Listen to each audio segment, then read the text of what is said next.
Hello everyone, it's another weekend guys and another chance to spread the word of God. So our topic for today is still on the book of Matthew. So in chapter 11 to 25 to 30. So if you have time guys, embark with me with this study that we may learn together. So let's begin. The topic is the Father revealed in the Son. So let's begin. At the time, Jesus answered and said, I thank thee, O Father, Lord of heaven and earth, because thou hast hid these things from the wise and prudent, and hast revealed them unto babes. So the gospel, the good news of salvation, the salvation itself, is revealed unto the poor, unto babes, unto the foolish, unto the weak.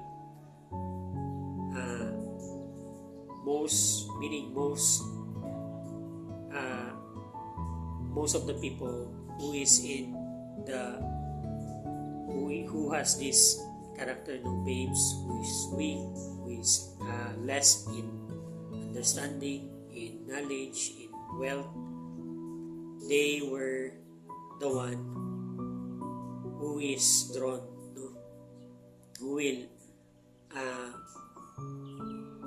accept the free gift of salvation compared to those who are wise and prudent, rich and mighty. So it is said in the scripture, guys, for you see your calling, brethren. It is in 1 Corinthians 1:26-29. For you see your calling, brethren, how that not many wise men after the flesh, not many mighty, not many noble are called. So hindi ibig sabihin walang mighty, walang mayaman, walang mga noble, walang mga wise, but not many, it is said, are called. But God had chosen the foolish things of the world to confound the wise. Foolish things, ibig sabihin yung mga foolish, yung mga pasaway, yung mga sinful, mahihina. So tendency, usually yung mahihina talaga, yung talagang padalos-dalos, yung mga maraming pagkakamali ba. At the same time, in opposite sa rich is in poor. The poor, who can you see na mas meek sila, mapagkumbaba, and sila yung talagang usually accept the free gift of salvation compared sa mga magagaling at mayayaman, and base things of the world and things which are despised, sinasabi, had God chosen, and the things which are not. Bakit? To bring to naught things that are, that no flesh should glory in His presence. So maraming mga set of examples, like yung in the story of Joseph, yung sons of Jacob, yung si Joseph, yung youngest, he became second in command in Egypt, So yung si Moses,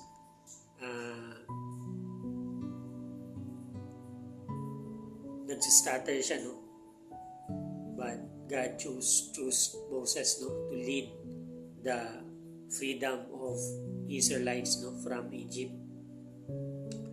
Si Jacob himself, hindi siya yung eldest. Yung eldest ni anak ni Isaac is si Esau. Si Jacob yung eldest. In fact, trinit pa nga ni Jacob si Esau, no? Dun sa birthright. So,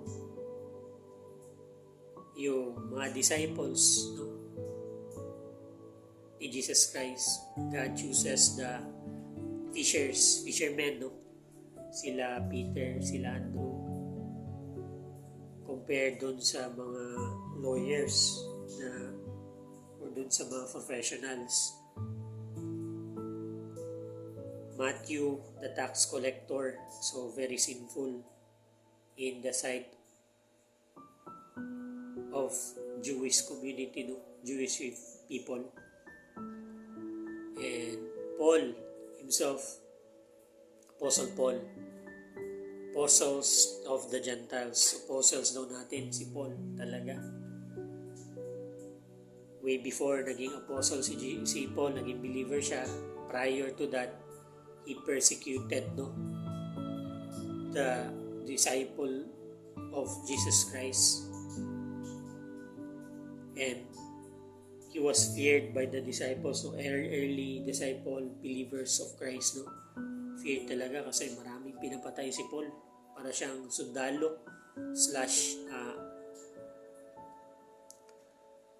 theologian, no. Nag-aaral siya para maging pari. So, maraming pinapatay si Paul at talagang yung zeal niya of persecuting, grabe talaga. Cause havocs, no? In fact, siya yung isa sa perpetrator dun sa death ni Stephen, yung very devoted na believer ni Jesus Christ, no?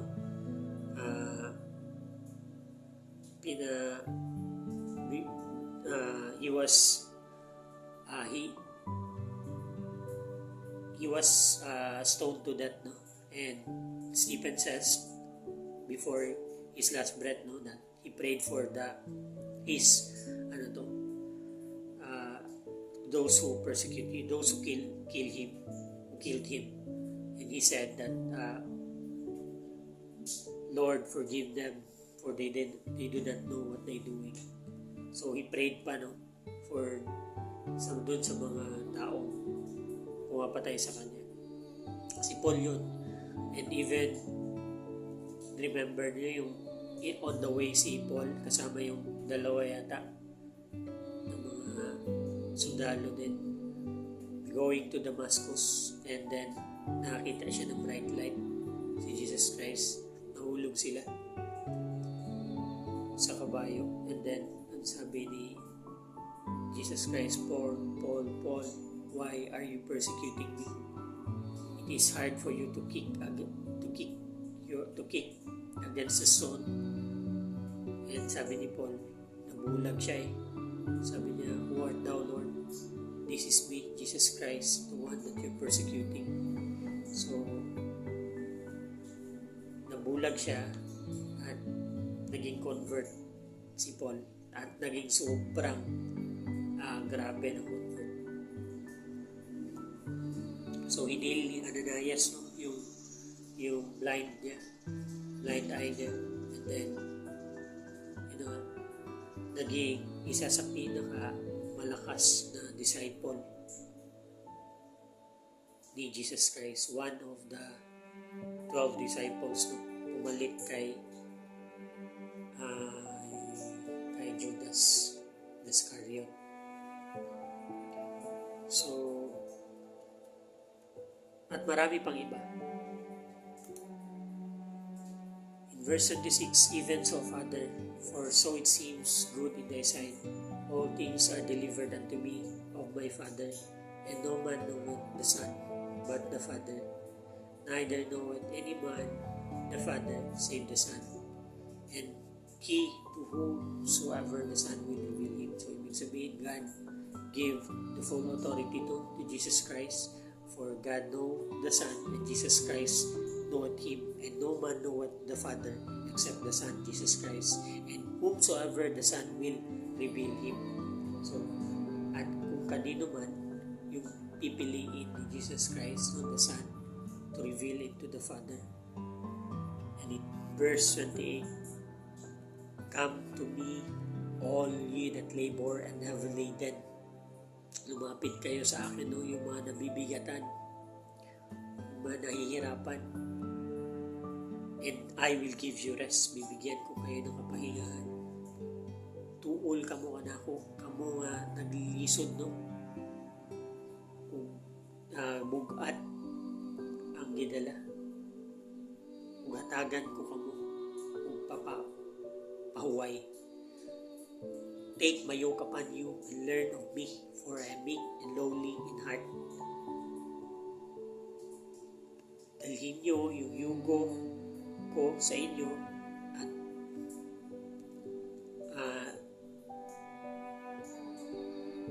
learn of me, no? Matuto kayo sa akin. For I am meek, dahil mapagkumbaba ako, and lowly in heart, no? And you shall find rest unto your soul. Dadaanin niyo akong yugo. Dadaanin niyo ang akong yugo. Oh.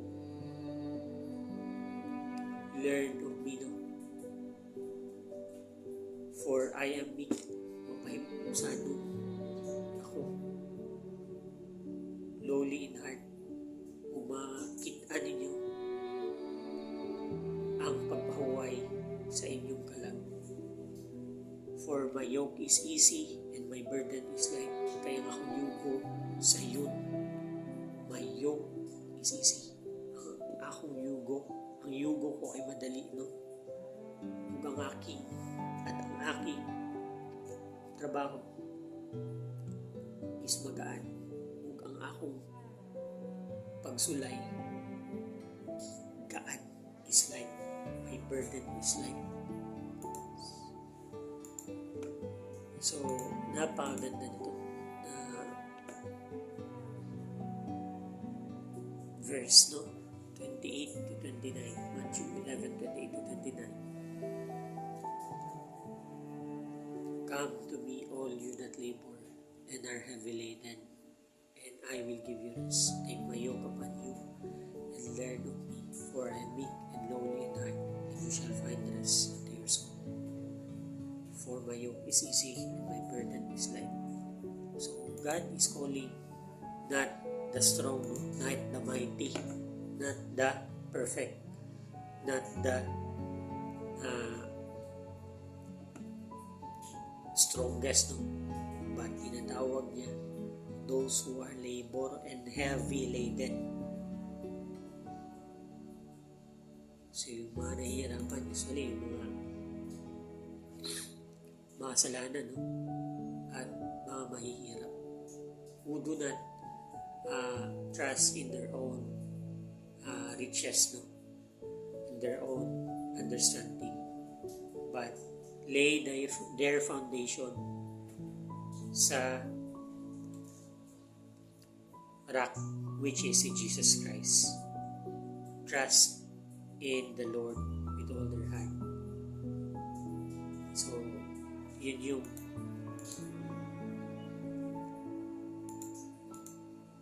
tinatawag ng Panginoon.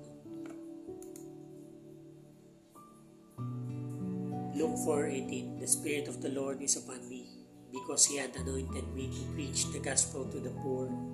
He had sent me to heal the brokenhearted, to preach deliverance to the captives, to recovering of the sight to the blind, to set at liberty them that are bruised." So those who are poor, no? Broken-hearted, captives, yung mga nakulong, yung mga nasa mga vices, nasa mga addictions, nasa mga klase-klase addictions, no? Captive by their addictions. Ano man yan, drugs, alak, babae, porn, sugal, o literal na nakakulong. Or them that are bruised, no?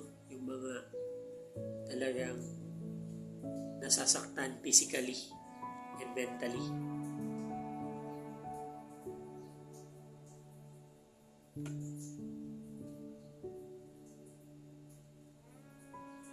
God is preaching, God is calling you to come to Him. John 14:23, Jesus answered and said unto him, If a man love me, he will keep my words, and my Father will love him, and will come unto him, and make our abode with him. So if you love God, you will do His commandment, do His word, that thou shalt love one another as He love you, that you should forgive one another as God, Christ, also hears your prayers for forgiveness. He also forgives us. That's why you forgive. You serve the brethren, for I serve you. Serve meaning God did the ultimate job, the ultimate work in the Calvary, in that cross, blotted all our transgression, and nailing it on the cross. So through His stripes, we are healed. In Matthew 25:40, and the king shall answer and say unto them, Verily I say unto you, inasmuch as you have done it unto one of the least of these, my brethren, you have done it unto me. So, the king, Jesus Christ, said, as much as we done goodness, no? To inasmuch as have done in one of the least, pinakamababa, no? You have done it unto me. So if you do charity, if you do good thing, dun sa pinakamahihirap, dun sa mga pinaka-neglected, pinakamababang tao, remember that you also have done it unto me. In the name, you do it not because you are rich, you do it not because you are good. Kaya sabi mo, buti kasi ako, mayaman kasi ako. No, you do it because in the name, because you are a believer, no? You proclaim that Jesus is your Lord, and you accepted His word, no? His commandment, that to be good to every people, especially to those who are in need. That's why you help, kaya ka tumutulong, because you acknowledge your Lord and how good is your Lord, no? Who pardons all our transgressions,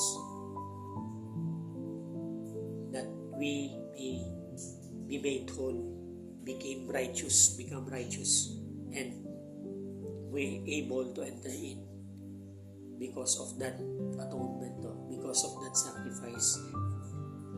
God rested in our life. So we are dead in Christ, and our life, which of today, is now in Christ.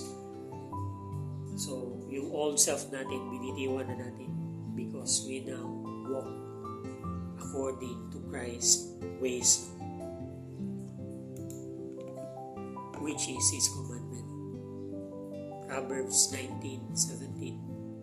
He that had pity upon the poor lendeth unto the Lord, and that which He hath given will He pay him again. So, sino daw, no? Naaawa sa mahihirap, nagbibigay sa Panginoon. At that which He had given, kung ano man yung binigay niya, the Lord will repay him again. Wow. Praise be to our God, to our Lord Jesus Christ. And the last scripture is in Luke 6:20. He said, and He lifted up His eyes on His disciples and said, Blessed be ye poor, for yours is the kingdom of God. Blessed yung mahirap. Mulahan ang mga kabus. Blessed yung mga mahirap. No? Dahil sa inyo ang kaharian ng Diyos. Bulahan ang mga kabus. Sa inyo ang kinaharian sa Ginoo. Salamat lang yun kay Pobreta. Well, that's all guys. Thank you for listening guys. I hope you've been blessed. As I always say, let's fear God and depart from evil. Let's be not overcome of evil, but let's overcome evil with good. Ingat kayo and may God bless you.